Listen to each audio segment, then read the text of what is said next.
Kalau panel surya itu hampir 200 juta, mikrohidro hampir 150 juta, biogas, biomas itu dana desa yang digunakan dalam 1 tahun itu antara 20 sampai 30 juta.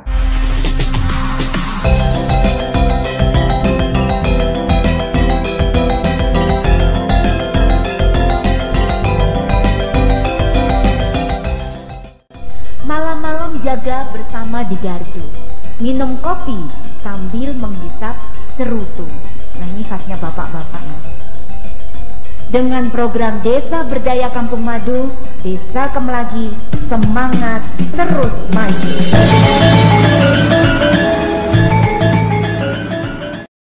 Nah, kalau kita lihat lebih lanjut berkaitan dengan SDG Desa nomor 7, itu memang di sana indikatornya itu sangat sedikit, kerabat desa sekalian. Jadi indikatornya kalau kita lihat cuman sedikit, yaitu keluarga pengguna listrik, dan yang kedua keluarga pengguna gas dan sampah kayu.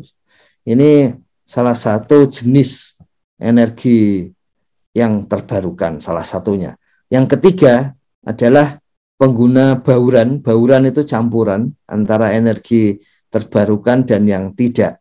Energi yang tidak terbarukan berarti berbasis fosil. Sebetulnya sejak dulu listrik itu termasuk energi yang sangat efisien, tapi kemudian di Indonesia karena sebagian besar pembangkitnya menggunakan batu bara, yaitu yang kemudian ini indikator 7 ini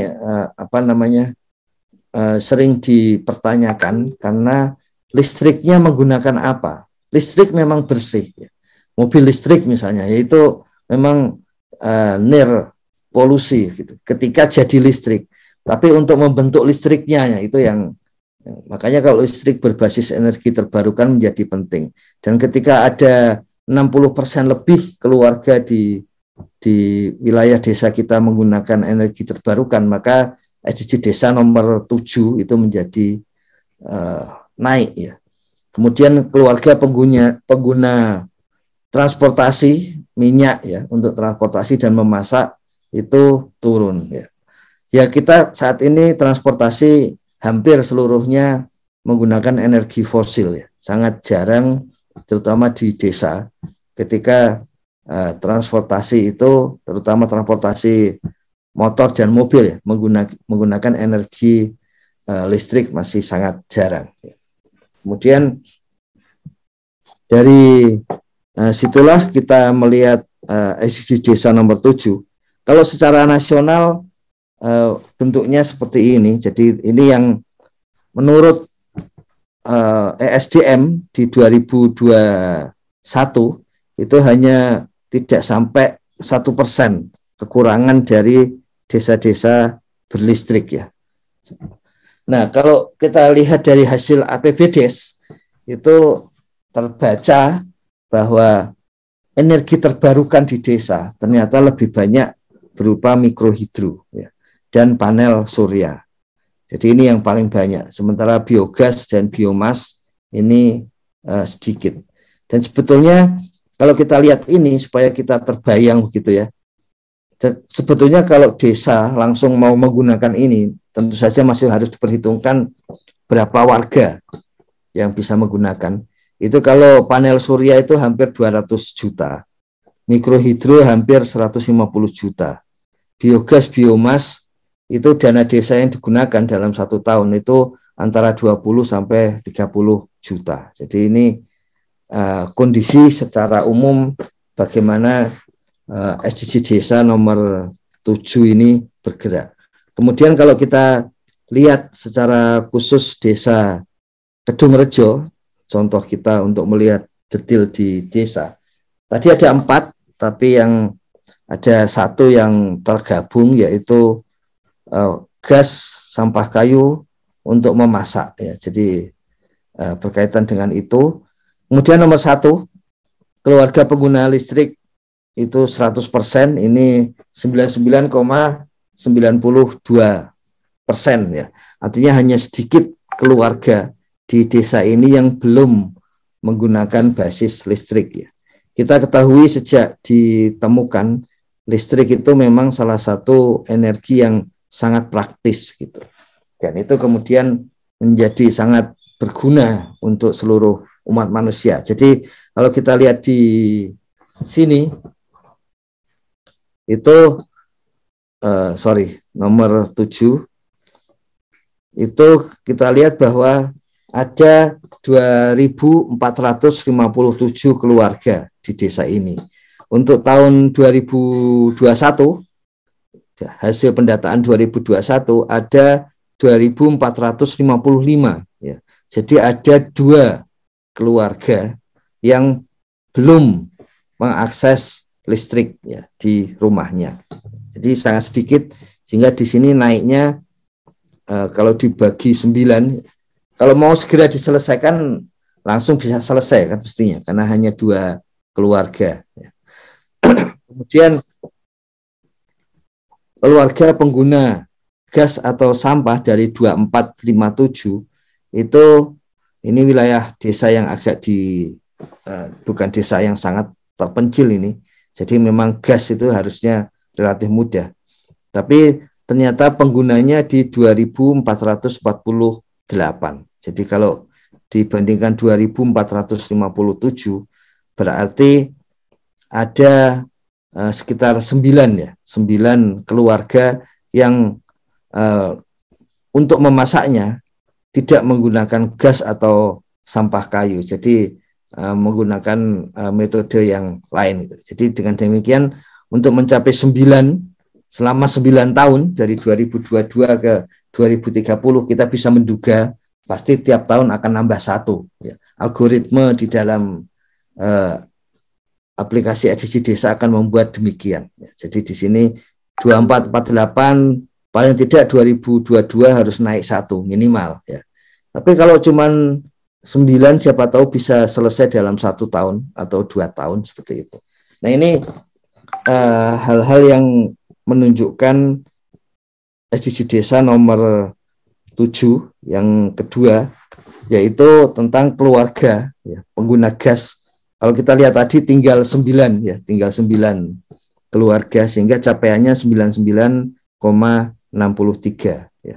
Keluarga pengguna minyak untuk transportasi ini ada pertanyaan di dalam SDG desa, apakah selama sebulan terakhir ketika didata itu melakukan perjalanan keluar desa dan kemudian keluar desanya menggunakan apa, dan ketika di situ disebut terutama menggunakan kendaraan, maka di sana ditulis bahwa harusnya itu tidak banyak menggunakan kendaraan-kendaraan yang berbasis pada tenaga fosil ya. Makanya di capaian yang 100 ini pada pagi hari ini akan dicek ulang ini kenapa bisa menjadi 100, padahal kalau menggunakan, maksudnya itu adalah supaya tidak banyak menggunakan bahan bakar fosil ya, di dalam proses bertransformasi maupun memasak. Nah yang kalau memasak sudah kelihatan tadi kan, kalau memasak menggunakan gas itu dianggap positif begitu. Kalau memasak menggunakan minyak tanah itu dianggap negatif, karena negatifnya itu karena menggunakan energi fosil gitu. Tapi gas apakah tidak berbasis energi fosil? Nah, itu hal-hal yang memang tidak hanya untuk edisi desa, tapi ini kan sebagai pelokalan, sehingga ketika muncul pertanyaan di SDGs nasional dan global, terutama indikator nomor 7, maka SDGs desa pun ikut terkena imbasnya berkaitan dengan tadi listrik. Listrik sudah kita tahu tadi, mobil listrik itu dianggap bersih gitu. Tapi sumber listriknya dari mana? Sama seperti mobil listrik juga tenaga surya, solar cell. Panelnya masih dianggap sebagai, kalau sudah jadi sampah, itu sampah B3, sampah yang sangat berbahaya. Bagaimana dengan baterai dari mobil listrik? Kalau menjadi sampah, itu kemudian akan menjadi sampah sangat berbahaya. Akan ditaruh di mana? Pada waktu digunakan itu berkelanjutan karena menggunakan listrik. Tapi ketika jadi sampah maka justru menjadi B3. Ini hal-hal yang SDGs global nasional nomor 7, bagian yang sejak dulu selalu jadi perbincangan. Dan kalau nanti di SDGs desa nomor 7 ada perbincangan, itu latar belakang di belakangnya seperti tadi itu, soal listrik dan sumber listriknya, kemudian soal gas dan sumber gasnya, ya. Kemudian soal transportasi. Soal transportasi itu dulu di tahun 80-an salah satu indikator kemajuan itu kalau orang bermigrasi. Dan bermigrasi itu tentu saja artinya menggunakan berbagai transportasi. Jadi komuter itu dianggap sebagai salah satu indikator kemajuan dari wilayah. Artinya orang harus bertransportasi supaya semakin maju. Dia bergerak mobil dari satu wilayah ke wilayah lain. Karena dengan cara itu ekonomi kemudian berkembang. Tapi kalau kemudian pas di wilayah maju sudah mulai mengurangi itu, tapi kan kalau untuk wilayah desa kan justru sedang butuh untuk makin maju. Nah, ini hal-hal yang seperti itu yang konsekuensi ya, karena memang lingkungan dan sebagainya itu satu pemahaman yang baru di akhir tahun 60-an sampai sekarang gitu, dibandingkan dengan yang lain, maka akhirnya perdebatan itu masih muncul.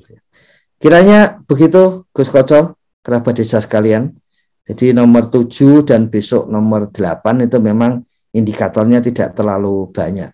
Dan kita tetap harus hati-hati bahwa dengan indikator yang sedikit, kita sudah belajar dari IDM, maka komponen-komponen dari masing-masing indikator itu menjadi lebih penting. Karena dia menghitungnya kan persentase dari seluruh indikator.